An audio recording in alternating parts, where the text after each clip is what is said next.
მიხეილ ჯავახიშვილი 9 ქალწული ზურაბი ვაგონიდან გამოვიდა და მიიხეთ მოიხედა. ბაქანზე არავინ იყო, არც მისი საყვარელი დაიკო ელენე და არც უძვირფასესი დედა მართა. ის მრავალჯერ დაბრუნებულა შორიგზიდან, მაგრამ ერთხელაც არ ახსოვს, რომ სადგურზე არავინ დახვედროდა. ზურაბს 20 დღის წინათ მოსკოვში დეპეშა მიუვიდა. ვთხოვდები, შენს დაბრუნებას ვერ მოუცდი.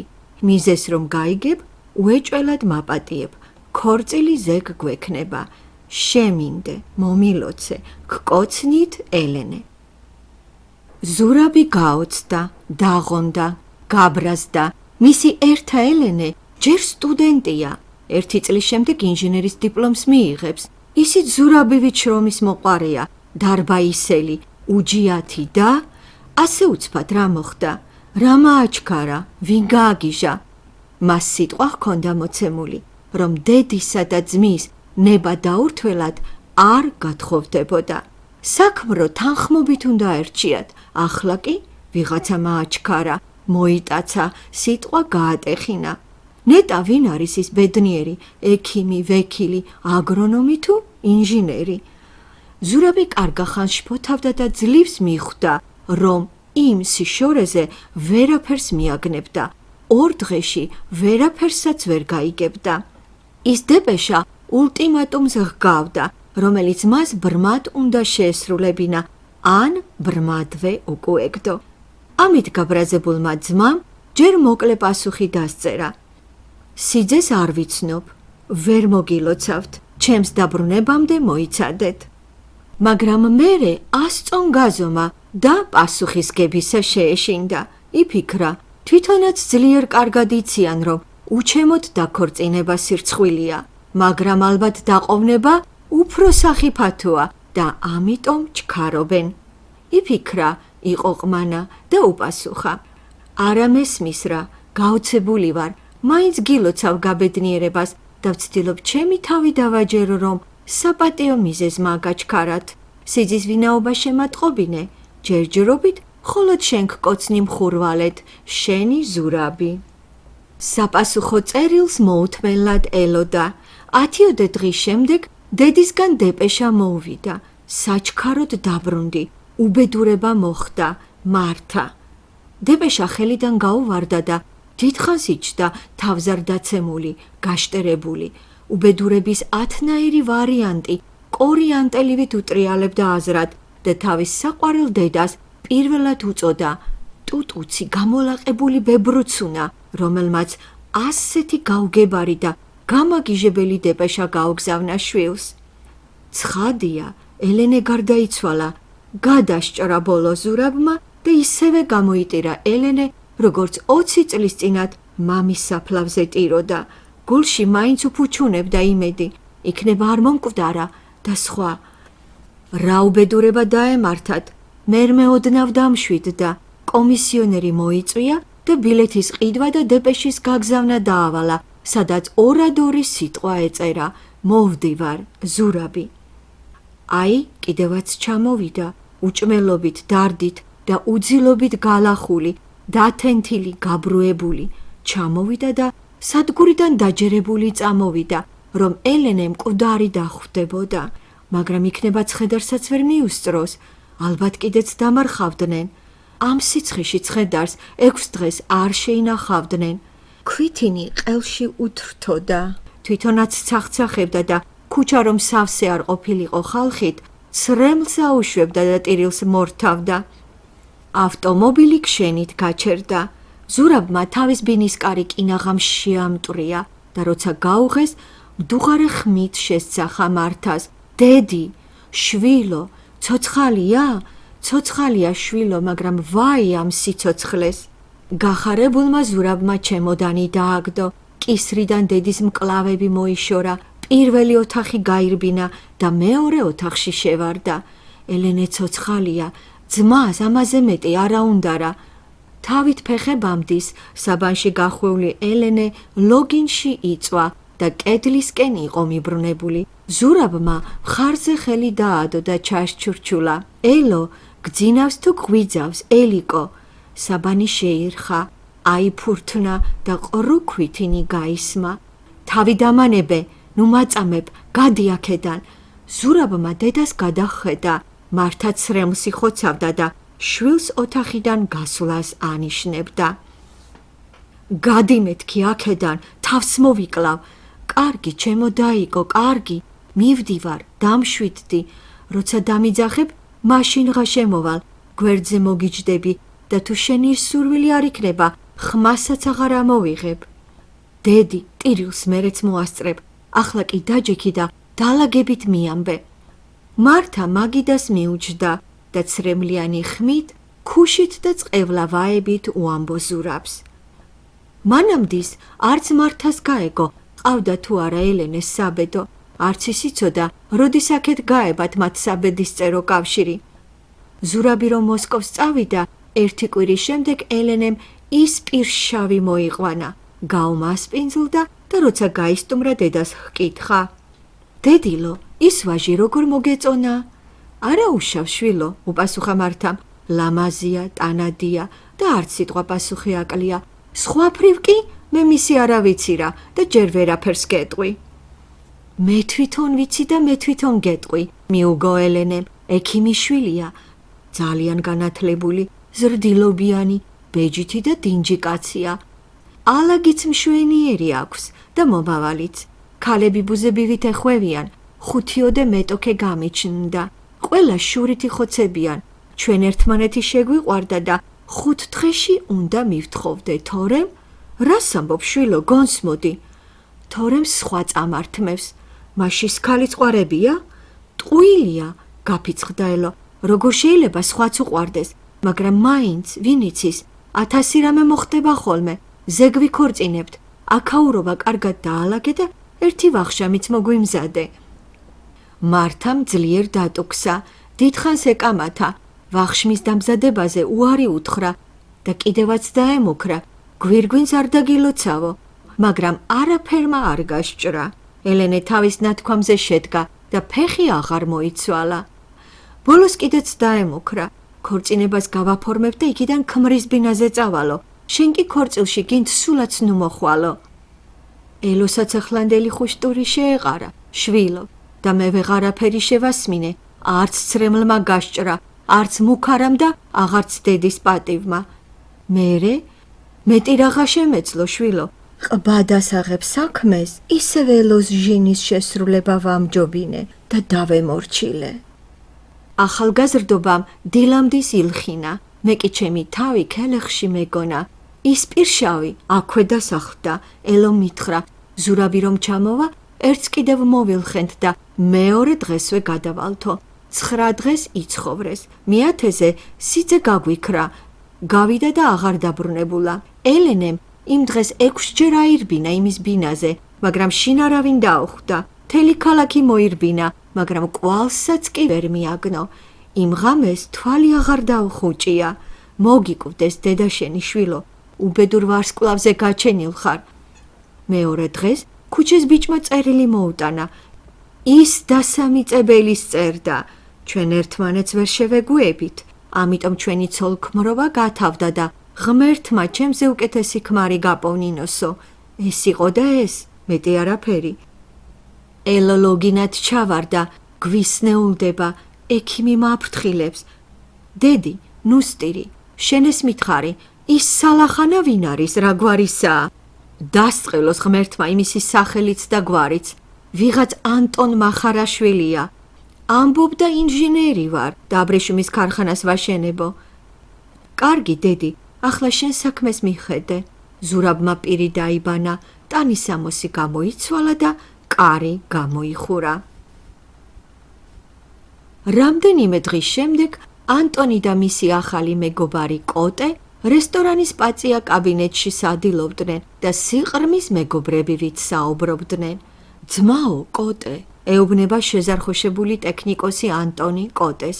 მე და შენ 2 დღეში ისე დავძმობილდით რომა, შენც ინჟინერი და მეც, შენც ყვარებია ქალები და მეც. წეღან რაღაცას ამბობდი, ბოლშევიკები გვეფიცებიანო, გაახსენა კოტემ. ჰო, ბოლშევიკები გვეფიცებიან მეთქი, ცოლ-ქმარი მეგობრები უნდა იყვნენო, ვისატყუებენ? ქალი მხოლოდ ლოგინშია მამაკაცის მეგობარი. მოილხინე, დასტკბი და მერე ფუტკარივით სხვა ყვავილზე გადაფრინდი. ასეთია ბუნების კანონი. ააშენოს ღმერთმა იმის დამწერი. ააშენოს, დაადასტურა კოტემ. მეც მუდამ მაგას ვიძახი. მაგის დამწერის დღე გრძელობისა დავლიოთ. თითოც რომ დალიეს, ანტონმა ჰკითხა. კოტე, შენ რამდენჯერ შეირთე ცოლი? 7 წელიწადში 5 ჯერ შევირთე, მაშა? ოხოხო, ჩაიცინა ანტონმა, მე მიჯობნია. 3 წელიწადში 9 ცოლი გამოვიცვალე. დანარჩენ ლამაზებს, ნაყარ-ნუყარსა და სხვის ცოლებს აღარ ვანგარიშობ. მარტო ღმერთმა უწყის მათი ვინაობა და რაოდენობა. გამოს, წამოიძახა კოტემ. ღმერთმა ქვიშასავით გაგვიმრავლოს და ვარდივით გვიფურჩქნოს. მერმე მეგობრის ლამას სახეს დააკვირდა და უთხრა. შენისთანა ლამას ქალები ძლიერ ეტანებიან, არა? ამ შავ თვალებს, ამ ბზინავ ხუჭუჭა თმას, ამ ბერძნულ ცხვირს, ამ სუფთა სახეს და ამ კოკორატუჩებს რომელი ქალი გაუძალიანდება? ვერც ერთი ღმერთმანი, ვერც ერთი. ნამეტან კი მაგ თვალებსა და ტუჩებს. ხოდა, ვისაც ამ თვალებს დავაჯახებდი ხოლმე, ის ტუჩებსაც ნატრულობდა. ვისაც ამ ტუჩებს მივაკარებდი, ის იმ დღიდან ჩემი ყურმოჭრილი ყმა ხდებოდა. ხოდა, იმას მოგახსენებდი. ერთი სომხის გოგო ჩამივარდა გულში. ყორანივით შავგრემანი იყო. გემო იმაშია, რომ ყველა მილეთის ქალს ჭაშნიკი გაუსინჯო. მეც აგრე ვიქცეოდი. მე რამდენი ცოლი იყო ის ქალი? მე-5. წუნდასადები არ იყო, მაგრამ ისეთი ღონიერი იყო და იჭვიანი გამოდგა, რომ ერთი თვე ძლივს გაუძელი. მერე დავკარ ფეხი და სოხუმში გადავარდი. ცოლს რაღა დაემართა, რა უნდა დამართნოდა? ხელახლა გათხოვდა და ახლა მეტად ბედნიერია. სოხუმში ეს შავი თვალები რუსის ქალს დავადგი, ქერას, თეთრსა და ფუნჩულას. დაილოცოს იმათი მადლი, თამამი, გულკეთილი, გულღია გამოდგა. ისიც ქალწული იყო. შეგერგოს, მე-7 ბათომში შემხვდა. ახლა კი ებრაელი ავირჩიე, ალისფერი თმა ჰქონდა. ამბობენ წითური ქალი ძალიან ვნებიანიაო, მაგრამ მოვტყუვდი. ჯერ 16-ისაც არ იყო და ალბათ იმიტომ გამოდგა ცივი და უნდილი. გაზაფხულზე ქალს ჭორფლი გამოაყარა და თავი მივანებე. რა თქმა უნდა, ისიც ქალწული იქნებოდა. უეჭველად, მერვე შარშან შევირთე. გერმანელებს სკოლას უშენებდი და იქ გადავეკიდე. ძალზე ახალგაზრდა და პატარა იყო.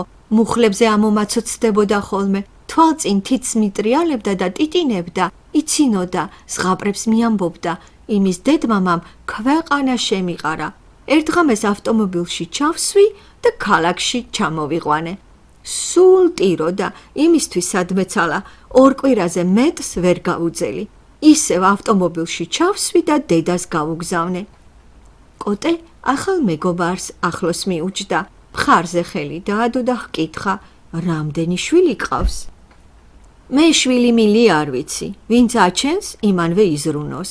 ზოგი ჩემი ნაცოლარი ახლაც დამეძებს. მე ძებონ. გეძებონ? მე-9 ვიღა იყო. ამოიხრიალა კოტემ და ხელი ჩამოიღო. მე-9?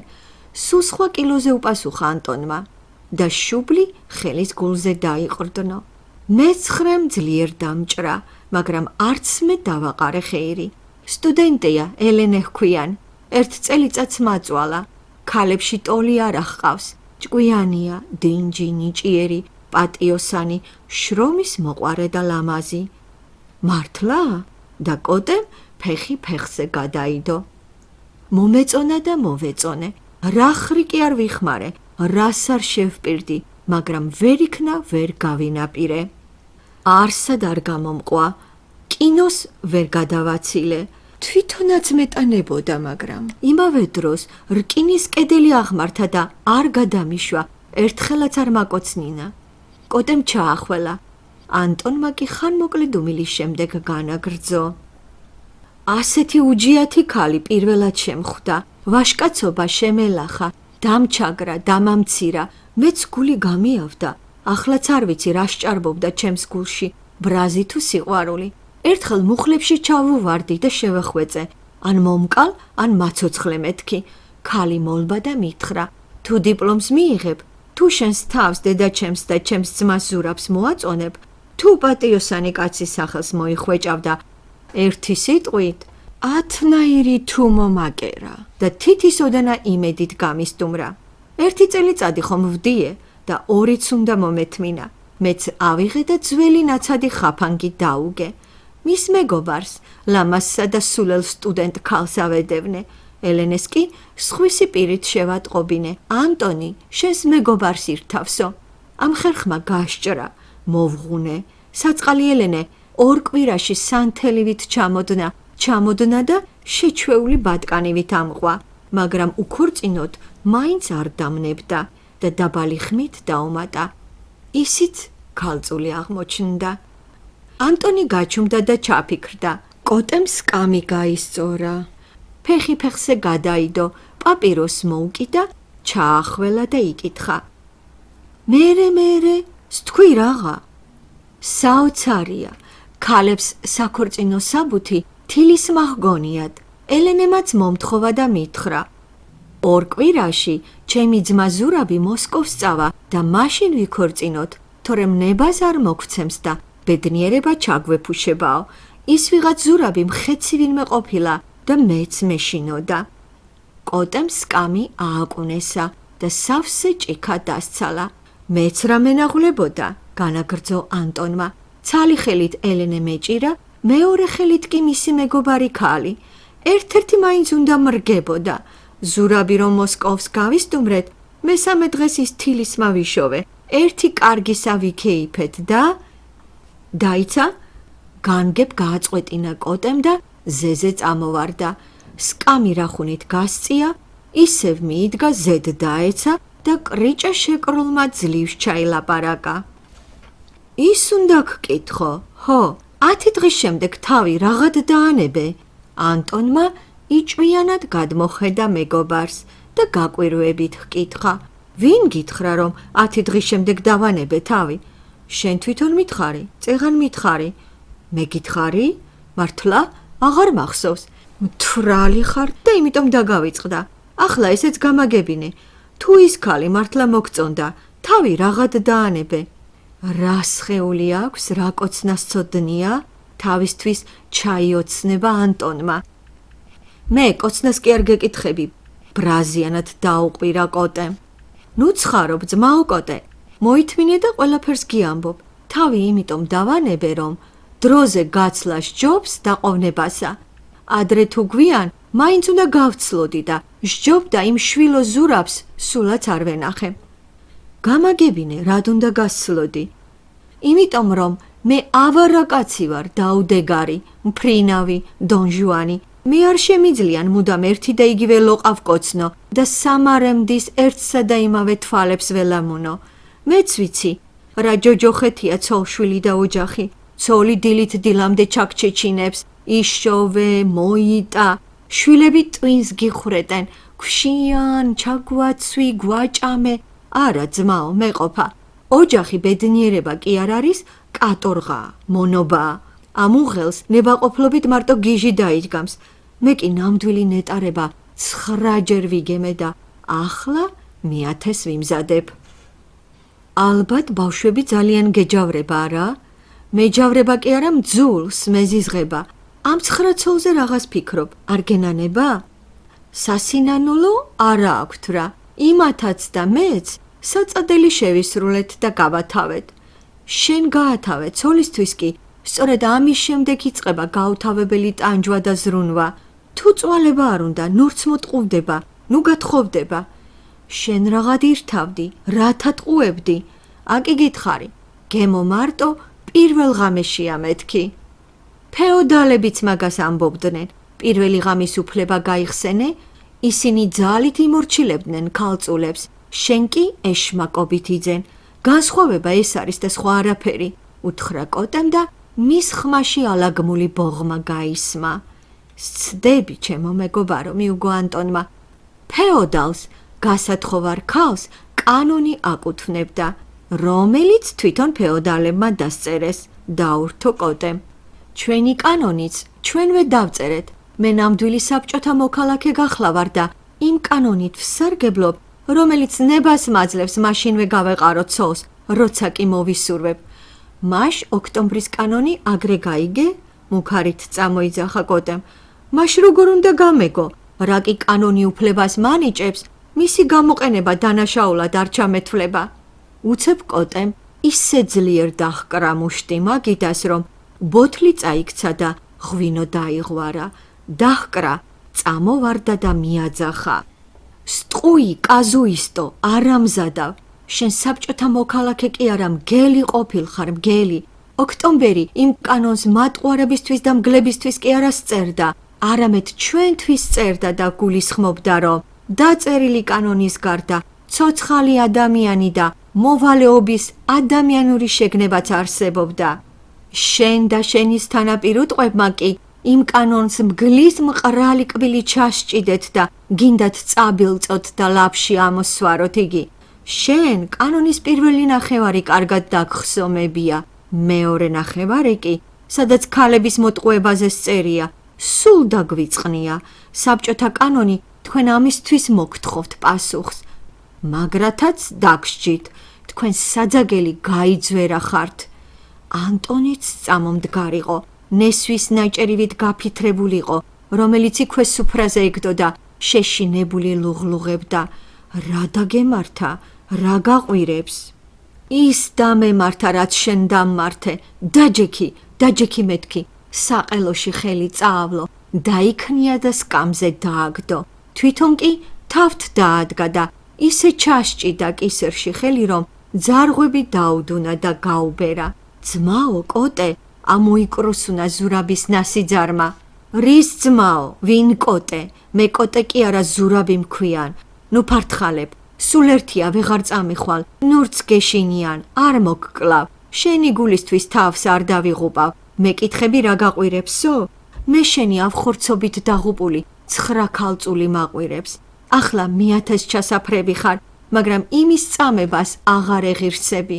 მე ჩემი საბრალო დაიკო მალაპარაკებს. იმაზე მეტი ამ ქვეყნად არავინ მყავდა. მე და უბედურმა დედაჩემმა ხელზე ვზარდეთ 20 წელიწადს. ვინ იცის, რამდენი ღამე გაგვითენებია, ვინ დასთვლის იმ საბრალოს გაზრდაში, რამდენი სიმწარე დაგვილევია. დედაჩემს კერვაში თვალები ჩაექცა. მე თამსწავლობდი და თანაც დღიურ მუშად ვმუშაობდი. ფეხები და ხელები ახლაც დამძვრალი მაქვს. მუხლებში ქარი შემიდგა და მტანჯავს. ჩემს ელოს რომ არ შესცინოდა, მე კარიკარ ნაფოტებს ვიპარავდი. ამისთვის ერთხელ ისე უხვთოდ მცემეს, რომ შინ ხელით წამიღეს, რომ არ მოშივებოდა, მე და დედაჩემი თვითონ ვრჩებოდით მშივრები. რომ შიშველი არ ყოფილიყო, ჩვენ თვითონ დავდიოდით შიშველტიტველნი. უსწავლელი რომ არ დარჩენილიყო, მოწყალების მიღებასაც არ ვკადრულობდით.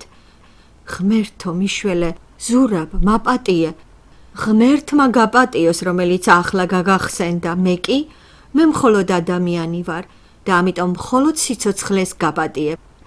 აირა, ტანჯვა წვალებით გაგვიზრდია ჩვენი ელო, ჩემი ერთა ელიკო. მე რომ მოსკოვს მივდიოდი, რას ვიფიქრებდი, რომ იმ დროს ავზნიანი აფთარი ჩემი საყვარელი დის გულს ღბილწავდა და ღგლეჯდა.